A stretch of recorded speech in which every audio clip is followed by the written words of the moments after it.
Hoy mga ka-smart Pinoy! Gusto mo bang gawing welcoming at stylish ang harap ng bahay mo kahit maliit lang ang space at tipid ang budget? Perfect! Dahil ngayon, ibibigay ko sa inyo ang mga smart Pinoy hacks para sa perfect front porch design na yan! Alam nyo, isa sa mga napapansin ko, maraming Pinoy houses ang may magandang espasyo sa harapan.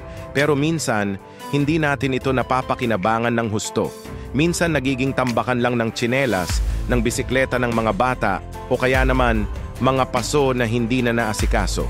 Nakakahinayang, di ba? Kasi isipin ninyo, ang porch ang unang bumubungad at nakikita ng mga bisita natin. Ito yung first impression ng ating tahanan.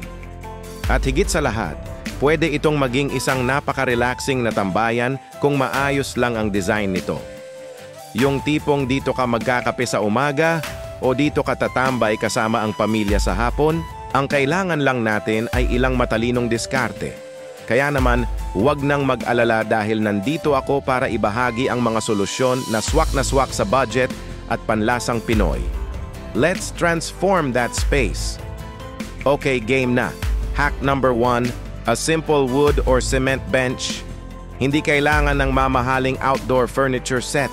Isang simpleng upuan lang, solved na. Kung marunong kang mag-DIY, pwede kang gumawa ng sarili mong bench gamit ang mga recycled na kahoy. O kaya naman, yung mga simpleng sementadong upuan na built-in na sa pader, napaka-praktikal at matibay. Hindi lang ito upuan, pwede mo rin itong patungan ng unan o kaya ng mga halaman. Functional na, stylish pa. Next hack, ang paborito ng lahat, potted plants o hanging greens. Walang tatalo sa ganda at buhay na dinadala ng halaman. Pumili ka ng mga halaman na madaling alagaan at bagay sa klima natin. Isabit mo sila sa mga paso, ilagay sa mga plant stand, o kaya naman gumawa ka ng vertical garden sa pader para makatipid sa espasyo.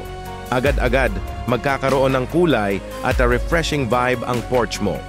Mula sa simpleng San Francisco hanggang sa mga naglalakihang fiddle leaf fig, bahala ka nang mamili kung ano ang babagay sa style mo. Hack number 3. Huwag kalimutan ang ilaw. Outdoor lights o wall lamps. Super importante nito, hindi lang para maging stylish pero para na rin sa safety sa gabi. Yung mga simpleng solar-powered garden lights na itutusok lang sa lupa, sobrang mura na noon. O kaya naman, maglagay ka ng isang magandang wall lamp sa tabi ng pinto. Nagbibigay ito ng warm at cozy na pakiramdam sa gabi at syempre, mas ligtas ang paligid. Ang ganda tingnan mula sa labas at parang laging may nag-aabang sa iyong umuwi. Ika-4 na hack, ito yung maliit na detalye pero malaki ang epekto. Doormat plus accent tiles. Mag-invest ka sa isang maganda at matibay na doormat. Piliin mo yung may design o yung may nakasulat na welcome para mas inviting.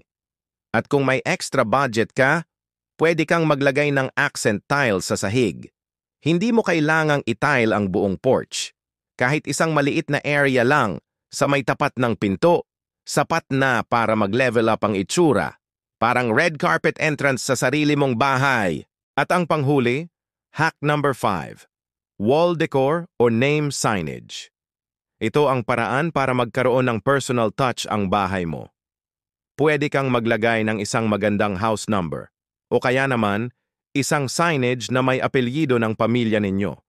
Pwede ring mga simpleng wall art na gawa sa kahoy o metal. O ito yung nagsasabi na, "This is our home and we are proud of it." It adds character and personality sa buong bahay.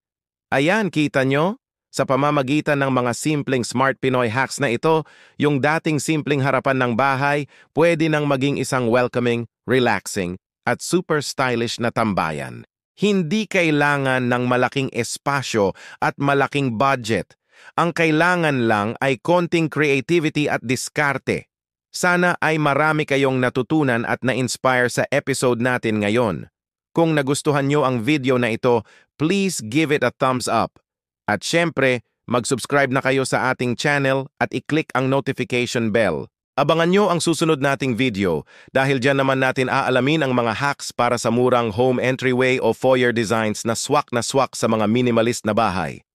Maraming salamat sa panonood, mga ka-Smart Pinoy. See you on the next one. Bye!